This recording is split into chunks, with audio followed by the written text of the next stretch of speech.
a door came to me. One morning before the wood pewees were up, I was smoking a mess of fish I had caught in the stream. When I caught more than I could eat, I would bone them, put them on a rack of sticks, and slowly smoke them until they dried out. This is the best way to preserve extra food. However, if you try it, remember to use a hard wood. Hickory is the best. I tried pine on the first batch and ruined them with black, tarry smoke. Well, it was very silent. Then came a scream. I jumped into my tree. Presently, I had enough nerve to look out. "Baron Weasel," I said in astonishment. I was sure it was the same weasel I had met in the trap. He was on the boulder in front of the hemlock, batting the ferns with his front feet, and rearing and staring at me. "Now, you stay right there," I said. Of course, he flipped and came off the rock like a jet stream. He was at the door before I could stop him, and loping around my feet like a bouncing ball. "You look glad all over, Baron.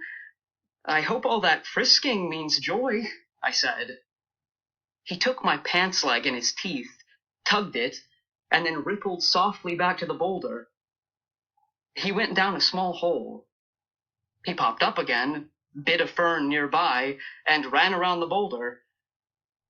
I crept out to look for him. No weasel. I poked a stick in the hole at the base of the rock, trying to provoke him. I felt a little jumpy, so that when a shot rang out through the woods, I leapt a foot in the air and dove into my hole. A cricket chirped. A catbird scratched the leaves. I waited. One enormous minute later, a dark form ran onto the meadow. It stumbled and fell. I had the impression that it was a deer. Without waiting to consider what I might be running toward, I burst to the edge of the meadow. No one was in sight. I ran into the grass. There lay a dead deer. With all my strength, I dragged the heavy animal into the woods. I then hurried to my tree, gathered up the hemlock boughs on my bed, rushed back and threw them over the carcass. I stuck a few ferns in them so they would look as if they were growing there, and ran back to camp, breathless. Hurriedly, I put out the fire, covered it with dirt, hid my smoking rack in the spring, grabbed Frightful, and got in my tree. Someone was poaching, and he might be along in a minute to collect his prize. The shot had come from the side of the mountain, and I figured I had about 4 minutes to clean up before the poacher arrived. Then, when I was hidden and ready, Frightful started her cry of hunger. I had not fed her yet that morning. Oh, how was I going to explain to her the awful need to be quiet? How did a mother falcon warn her young of danger? I took her in my hands and stroked her stomach. She fought me, and then she lay still in my hand, her feet up, her eyes bright. She stiffened and drooped.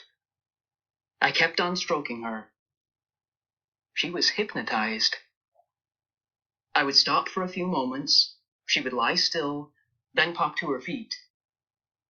I was sure this wasn't what her mother did to keep her quiet, but it worked. Bushes cracked, leaves scuttled, and a man with a rifle came into the meadow. I could just see his head and shoulders. He looked around and banged toward the hemlock forest.